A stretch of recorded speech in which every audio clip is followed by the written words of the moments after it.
নমস্কাৰ বন্ধুসকল, মই অমিজিত আপোনালোকে চাইছে Assamese online help YouTube channel. বন্ধুসকল, প্ৰতিদিনৰ দৰে আজিও কেইবাটা গুৰুত্বপূৰ্ণ খবৰ লৈ আহিছোঁ আপোনালোকৰ মাজলৈ। খুব এটা গুৰুত্বপূৰ্ণ ভিডিঅ' আপোনালোকে ভিডিঅ'টো শেষলৈ চাই থাকিব। বন্ধুসকল, প্ৰথম খবৰটি হৈছে চিলাপথাৰত প্ৰধানমন্ত্ৰীৰ সভা, 15,000 বাছ আৰু 8খন ৰেলেৰে অনা হ'ল মানুহ। সোমবাৰৰ চিলাপথাৰত অনুষ্ঠিত হোৱা প্ৰধানমন্ত্ৰী নৰেন্দ্ৰ মোদীৰ জনসভাত দেখা গ'ল এক ব্যতিক্ৰমী দৃশ্য। ৰেলেৰে মানুহ অনা হ'ল প্ৰধানমন্ত্ৰীৰ জনসভালৈ। বাছৰ পৰিৱৰ্তে এইবাৰ প্ৰথমবাৰলৈ 8খন ৰেলেৰে মোদীৰ মিটিঙলৈ মানুহ অনা হ'ল। অসম বিধানসভা নিৰ্বাচনৰ প্ৰাক মুহূৰ্তত সোমবাৰে দেশৰ প্ৰধানমন্ত্ৰী নৰেন্দ্ৰ মোদীয়ে ধেমাজি জিলাৰ চিলাপথাৰৰ চিতলমাৰী চাপৰিত এখন বৃহৎ ৰাজহুৱা সভাত অংশ লয়। মোদীৰ সভাৰ বাবে ওচৰৰ বিভিন্ন বিধানসভা সমষ্টিক্ৰমে জনাই ধেমাজি, ঢকুৱাখনা, মাজুলী, লখিমপুৰ, বিহপুৰীয়া, ডিব্ৰুগড়, চাবুৱা, মৰাণ, টিংখং, লাহোৱাল, মাৰ্ঘেৰিটা, তিনিচুকীয়া আৰু শিৱসাগৰ সমষ্টিৰ পৰা মানুহ অনা হৈছিল। বিভিন্ন সমষ্টিৰ লোকসকলক 15,000 বাছেৰে অনাৰ উপৰিও প্ৰথমবাৰলৈ 8খন ৰেলৰ ব্যৱস্থা কৰা হৈছিল। সেয়াই নহয়, আটাইকেইখন ৰেল নৰেন্দ্ৰ মোদীৰ সভাৰ সন্মুখতে ৰখোৱা হৈছিল। সাহসীয়া দলে প্ৰথমবাৰলৈ ৰাইজক আনিবলৈ 8খন ৰেলৰ ব্যৱস্থা কৰা কাৰ্যক চোকা ভাষাৰে সমালোচনা কৰিছে বিৰোধী দল কংগ্ৰেছে। বন্ধুসকল, তাৰপিছত 2 নম্বৰ খবৰটিয়ে হৈছে যাৰ স্বাভিমান আছে তেওঁক জাতীয়তাবাদলৈ ঘূৰি আহিবলৈ আহ্বান লুৰিণজ্যোতি গগৈৰ। যাৰ স্বাভিমান আছে তেওঁক জাতীয়তাবাদলৈ ঘূৰি আহিবলৈ আহ্বান লুৰিণজ্যোতি গগৈৰ। লখিমপুৰত অসম জাতীয় পৰিষদৰ সভাপতি লুৰিণজ্যোতি গগৈ। লখিমপুৰৰ টেক ক্ষেত্ৰত এজিপিৰ বিশাল জনজাগৰণ সভাত অংশগ্ৰহণ কৰে গগৈয়ে। কংগ্ৰেছ আৰু AIUDFৰ মিত্ৰতাৰ প্ৰস্তাৱ পুনৰ নাকচ কৰে লুৰিণজ্যোতি গগৈয়ে। এজিপিয়ে কোনো ৰাষ্ট্ৰীয় ৰাজনৈতিক দল আৰু সাম্প্ৰদায়িক শক্তিৰ বকচাত নুঠে বুলি মন্তব্য কৰে লুৰিণজ্যোতি গগৈয়ে। হিমন্ত বিশ্ব শৰ্মাক আক্ৰমণ লুৰিণজ্যোতি গগৈৰ। তেওঁ কয় যে অসমৰ ৰিকগনাইজ চান্দা মাষ্টাৰ হিমন্ত বিশ্ব শৰ্মা। PWDৰ সকলো ঠিকাতেই 5% দিব লাগে, সেয়া সকলো ঠিকাদাৰেই জানে। কয়লা চিণ্ডিকেট, ৰামৰ নাম লৈ গুৰুৰ চিণ্ডিকেট, কাঠ, শিল সকলো চিণ্ডিকেটতে হিমন্তৰ নাম। হাৰদা কেলেংকাৰী, লুইবাৰজাৰ কেলেংকাৰী, উত্তৰ কাছাৰ কেলেংকাৰী মহানায়কৰ ভোটৰ মুখত ৰাম নাম। স্বাভিমান থকা কোনো মানুহ বিজেপিত থাকিব নোৱাৰে, এই বুলি মন্তব্য আগবঢ়াই লুৰিণজ্যোতি গগৈয়ে কয় যে যাৰ স্বাভিমান আছে ঘূৰি আহক জাতীয়তাবাদলৈ। প্ৰধানমন্ত্ৰীৰ অসম আগমনক কটাক্ষ কৰে লুৰিণজ্যোতি গগৈয়ে। বন্ধুসকল, তাৰপিছত 3 নম্বৰ খবৰটিয়ে হৈছে পৰেশ বৰুৱা অসমীয়াৰ বাবে আটাইতকৈ ডাঙৰ শত্ৰু। চীন বাংলাদেশৰ কম্বো প্ৰডাক্ট নেকি পৰেশ বৰুৱা? এই মন্তব্য বিতৰ্কিত হিন্দুত্ববাদী নেতা সত্যৰঞ্জন বৰাৰ। ৰাজ্যৰ আত্মীয়ক খবৰ ল'বলৈ আহি আছে সত্যৰঞ্জন বৰা আৰু গীত কামৰূপৰ কটম্বো সুৰক্ষা মিছন। সোমবাৰে গুৱাহাটী প্ৰেছ ক্লাবত এক সংবাদমেল আয়োজন কৰি এই সম্পৰ্কে কয় সত্যৰঞ্জন বৰাই। সত্যৰঞ্জন বৰাই ওপৰত গেৰুৱা কাপোৰ লৈ জিন্স পিন্ধি ড্ৰামা কৰিবলৈ আহিছে নেকি বুলিও বহুতে প্ৰশ্ন কৰিছিল। কাৰোবাক অপমান কৰিবলৈ সহজ, আজি চাগৈ অসমত আটাইতকৈ তাচিল্য কৰা মানুহজন চাগৈ সত্যৰঞ্জন বৰা। কুটুম্ব সুৰক্ষা মিছনৰ সন্দৰ্ভত বৰাই কয় যে কুটুম্ব সুৰক্ষা মানে প্ৰত্যেকে আমাৰ কুটুম্ব। কুটুম্ব সুৰক্ষা মিছনৰ সাংগঠনিক ৰূপটোক কোৱা হ'ব কুটুম্ব সুৰক্ষা পৰিষদ। 4,230 গৰাকী সদস্য লগ হৈছে। আমাৰ গৰাকী এজন, আত্মীয় আন এজনৰ বুকুত যেন হেল মাৰিব পাৰিব। এইবাৰ দীঘলীয়া মিছন লৈছোঁ, হয়তো এই মিছন শেষ হোৱালৈ মই জীয়াই নাথাকিব পাৰোঁ। লগতে এইবাৰ শত্ৰু বিচাৰি পালোঁ বুলি মন্তব্য কৰে সত্যৰঞ্জন বৰাই। মোৰ সভ্যতা সংস্কৃতিৰ কথা কওঁতে যিসকলৰ গা জ্বলিলে সেইসকল আমাৰ শত্ৰু। পৰেশ বৰুৱা অসমীয়া জীৱনৰ আটাইতকৈ ডাঙৰ শত্ৰু। চীন বাংলাদেশৰ কম্বো প্ৰডাক্ট নেকি পৰেশ বৰুৱা? শেহতীয়াকৈ সামাজিক মাধ্যমত পৰেশ বৰুৱাৰ বিষয়ত বিতৰ্ক হোৱা সন্দৰ্ভত সত্যৰঞ্জন বৰাই এই মন্তব্য প্ৰকাশ কৰে। কটম্বো সুৰক্ষা মিছন নামৰ সংগঠনটোত কোনো ইছলাম ধৰ্মাৱলম্বী মানুহ নাথাকে। মছজিদত লাউড স্পীকাৰ বন্ধ কৰাত অসুবিধা থাকিলে অসমৰ সকলো মঠ মন্দিৰত লাউড স্পীকাৰ লগাব বুলি সত্যৰঞ্জন বৰাই কয়। বন্ধুসকল, তাৰপিছত 4 নম্বৰ খবৰটিয়ে হৈছে প্ৰধানমন্ত্ৰীৰ আগমনৰ সময়তে সমগ্ৰ ৰাজ্যত সৌদ অসম ছাত্ৰ সন্থাৰ প্ৰতিবাদ। প্ৰধানমন্ত্ৰীৰ আগমনৰ সময়তে সমগ্ৰ ৰাজ্যত সৌদ অসম ছাত্ৰ সন্থাৰ প্ৰতিবাদ। সোমবাৰে চিলাপথাৰলৈ আহিছিল দেশৰ প্ৰধানমন্ত্ৰী নৰেন্দ্ৰ মোদী। প্ৰধানমন্ত্ৰীগৰাকীৰ অসম ভ্ৰমণৰ বিৰোধিতাৰে ৰাজ্যৰ বিভিন্ন ঠাইত বিক্ষোভ কাৰ্যসূচী প্ৰদৰ্শন কৰা দেখা যায়। সোমবাৰে মৰিগাঁও ছাত্ৰ সন্থাৰ মৰিগাঁও গান্ধী ভৱনৰ সন্মুখত মোদীৰ অসম ভ্ৰমণৰ বিৰোধিতা কৰি হাতত লৈ বিক্ষোভ কাৰ্যসূচী।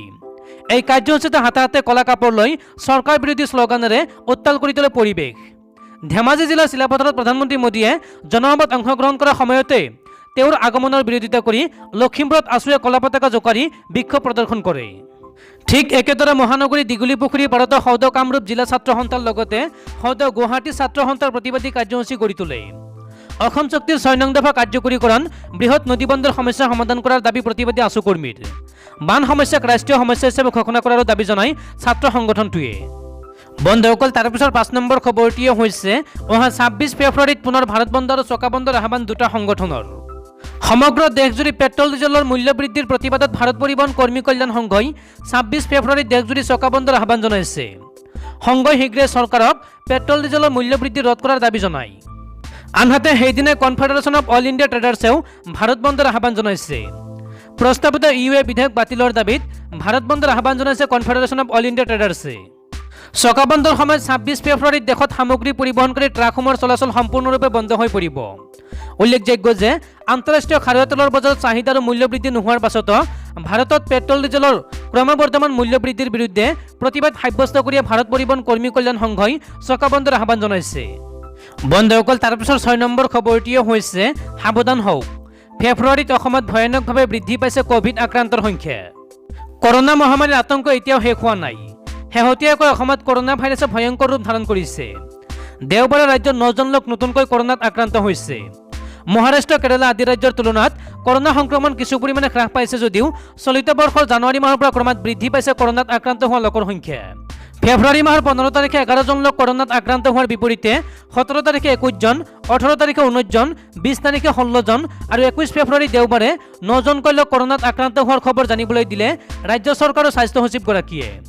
সোমবাৰে এক সংবাদমেলত স্বাস্থ্য সচিবগৰাকীয়ে জানিবলৈ দিয়া মতে সমগ্ৰ দেশত বৰ্তমানলৈকে ১,৯,৯১,০৯১ লোক কৰোনাত আক্ৰান্ত হৈছে। অসমত এই সংখ্যা ২ লাখলৈ বৃদ্ধি হৈছে। কৰোনাৰ এই ভয়াৱহতাৰ প্ৰতি লক্ষ্য ৰাখি স্বাস্থ্য বিভাগৰ আহ্বান, সজাগ সচেতন হওক আৰু কভিডৰ সকলো নীতি নিয়ম মানি চলক। কৰোনা মহামাৰীৰ সময়ত সন্মুখত থাকি সেৱা আগবঢ়োৱা স্বাস্থ্যকৰ্মী, নাৰ্ছ, অংগনবাড়ী কৰ্মী, পঞ্চায়ত কৰ্মীসকলক ভেকচিন প্ৰদান কৰি থকা হৈছে। আৰু ফেব্ৰুৱাৰী মাহৰ শেষত এই প্ৰক্ৰিয়া শেষ হোৱাৰ পিছত মাৰ্চ মাহৰ প্ৰথম সপ্তাহৰ পৰা ৫০ বছৰ বয়সৰ লোকসকলক ভেকচিন প্ৰদান কৰাৰ ব্যৱস্থা কৰা হ'ব। যিহেতু কৰোনাত ৫০ বছৰ ঊৰ্ধ্বৰ লোক সহজে আক্ৰান্ত হোৱাৰ লগতে মৃত্যুৰ আশংকা থাকে, সেয়েহে এই লোকসকলক শীঘ্ৰেই ভেকচিন প্ৰদানৰ ব্যৱস্থা কৰা হ'ব। সচিবগৰাকীয়ে জনোৱা মতে প্ৰতিষেধক ল'বলৈ ভয় কৰিবলগীয়া একো নাই। ই আপোনাক সুৰক্ষিতহে কৰিব। এই ভেকচিন ল'বলৈ আহ্বান সকলোকে। সকলো স্বাস্থ্য বিভাগৰ কাৰ্যালয়ত এই ব্যৱস্থা কৰা হ'ব। বৰ্তমান ৰাজ্যৰ ৰেলৱে ষ্টেচন, এয়াৰপৰ্ট আদিত যাতায়াতৰ সময়ত সকলো টেষ্টৰ প্ৰক্ৰিয়া অব্যাহত আছে। বন্ধুসকল, তাৰপিছত ৭ নম্বৰ খবৰটিয়ে হৈছে মাৰ্চৰ প্ৰথম সপ্তাহত ঘোষণা হ'ব নিৰ্বাচনৰ দিন। চিলাপথাৰত এই মন্তব্য দেশৰ প্ৰধানমন্ত্ৰী নৰেন্দ্ৰ মোদীৰ। কেতিয়া ৫ ৰাজ্যৰ বিধানসভা নিৰ্বাচনৰ তাৰিখ ঘোষণা হ'ব তাক লৈ এতিয়া সকলো ৰাজনৈতিক দলেই অধীৰ আগ্ৰহেৰে বাট চাই ৰৈছে। ইয়াৰ মাজতে সোমবাৰে অসমৰ ধেমাজিত উপস্থিত হৈ প্ৰধানমন্ত্ৰী নৰেন্দ্ৰ মোদীয়ে জনালে যে নিৰ্বাচন আয়োগে মাৰ্চ মাহৰ প্ৰথম সপ্তাহতে নিৰ্বাচনৰ দিন ঘোষণা কৰাৰ সম্ভাৱনা আছে। প্ৰসংগত এইবাৰ নিৰ্বাচনৰ দিন ঘোষণা হ'লেই নিৰ্বাচনী আচৰণবিধি বলবৎ হয়। কাৰ্যত গোটেই প্ৰশাসন নিৰ্বাচন আয়োগৰ নিয়ন্ত্ৰণলৈ যায়, যাৰ ফলত কোনো চৰকাৰী প্ৰকল্প উদ্বোধন কৰিব নোৱাৰে। সোমবাৰে মোদীয়ে অসমৰ ধেমাজিত কৈছিল যে বিগত বৰ্ষত নিৰ্বাচন আয়োগে ৪ মাৰ্চত ভোট গ্ৰহণৰ দিন ঘোষণা কৰিছিল। সেয়েহে এইবাৰ একে সময়তে এই দিন ঘোষণা কৰা হ'ব পাৰে। লগতে প্ৰধানমন্ত্ৰীয়ে কয় যে তেওঁ নিৰ্বাচন আয়োগৰ ঘোষণাৰ পূৰ্বেই যিমান সম্ভৱ অসম, পশ্চিমবংগ, কেৰালা, তামিলনাডু আৰু পুডুচেৰী ভ্ৰমণ কৰিব। বন্ধুসকল, তাৰপিছত ৮ নম্বৰ খবৰটিও হৈছে অসমৰ জনপ্ৰিয় অভিনেত্ৰী বৰ্ষাৰাণী বিষয়াৰ বিয়া। জীৱনৰ নতুন ইনিংছ আৰম্ভ কৰিলে বৰষাই। সোমবাৰে সমৰ জুইক সাক্ষী কৰি বিবাহপাশত আবদ্ধ হ'ল জনপ্ৰিয় অভিনেত্ৰী বৰ্ষাৰাণী বিষয়া। অনুৰাগীসকলৰ বহু প্ৰতীক্ষাৰ অন্তত কেমেৰাত নহয়, বাস্তৱত কইনা সাজ পিন্ধি সমৰ গুৰিত বহিল মহাময়ী অভিনেত্ৰীগৰাকীয়ে। আয়ুতিৰ উৰুলিৰে মুখৰিত হ'ল ৰভাতুলি। জীৱনৰ নতুন ইনিংছ আৰম্ভ হ'ল অভিনেত্ৰীগৰাকীৰ। বৰ্ষাৰাণী বিষয়াই জীৱনসংগীৰূপে বৰমালা পিন্ধালে যোৰহাটৰ এজন যুৱক ভাস্কৰ বৰুৱাক। যোৰহাটৰ বাহনাথ ঘৰ ভাস্কৰৰ বিবাহৰ সকলো আনুষ্ঠানিকতা অনুষ্ঠিত হ'ল মায়ঙৰ গৰঙা মন্দিৰত। দুৱালৈ অফুৰন্ত শুভকামনা। বন্ধুসকল, তাৰপিছত ৯ নম্বৰ খবৰটিও হৈছে মূল্য বৃদ্ধিক লৈ কেন্দ্ৰীয় চৰকাৰক কঠোৰ সমালোচনা কংগ্ৰেছ নেতা ৰাহুল গান্ধীৰ। পেট্ৰল, ডিজেলকে ধৰি অত্যাৱশ্যকীয় সামগ্ৰীসমূহৰ অভাৱনীয় মূল্য বৃদ্ধি সম্পৰ্কত কংগ্ৰেছ নেতা ৰাহুল গান্ধীয়ে মোদী চৰকাৰক তীব্ৰ সমালোচনা কৰিছে। উচ্চ হাৰত কৰ আৰোপৰ দ্বাৰা কেন্দ্ৰীয় চৰকাৰে জনতাক সহন কৰি অহা বুলি গান্ধীয়ে অভিযোগ কৰে। সোমবাৰে হিন্দীত লিখা এটা টুইটৰ যোগেৰে আন্তঃৰাষ্ট্ৰীয় বজাৰত খাৰুৱা তেলৰ মূল্যৰ হাৰ কমি অহাৰ পাছতো ভাৰতত মূল্য উচ্চ মাত্ৰাত বাঢ়ি অহাক লৈ তেওঁ সৰব হয়। পেট্ৰল প্ৰতি লিটাৰত ১০০ টকা। মোদী চৰকাৰে আপোনাৰ পকেট খালী কৰি খুব ভাল কাম কৰি আছে আৰু চৰকাৰৰ বন্ধুসকলৰ পকেট ভৰাই আছে, ৰাহুল গান্ধীয়ে এইদৰে কয়। বন্ধুসকল, তাৰপিছৰ খবৰটিও হৈছে নিৰ্বাচনৰ পূৰ্বে বিটিআৰৰ অপ্ৰাদেশিকৃত বিদ্যালয় মহাবিদ্যালয় প্ৰাদেশিকীকৰণ কৰা হ'ব। এই মন্তব্য বিটিচি প্ৰধান প্ৰমোদ বড়োৰ। নিৰ্বাচনৰ পূৰ্বে বিটিআৰৰ অপ্ৰাদেশিকৃত বিদ্যালয় মহাবিদ্যালয় প্ৰাদেশিকীকৰণ কৰা হ'ব। এই মন্তব্য বিটিচি প্ৰধান প্ৰমোদ বড়োৰ। গোহাইগাঁও মহকুমাৰ অসম বংগ সীমান্তস্থিত বিটিআৰ শিক্ষা বিভাগৰ উদ্যোগত জাৰাগুৰি উচ্চতৰ মাধ্যমিক বিদ্যালয় খেলপথাৰত সোমবাৰে ছাত্ৰ ছাত্ৰীসকলৰ কৰ্মজীৱনক লৈ এটা সভা অনুষ্ঠিত হয়।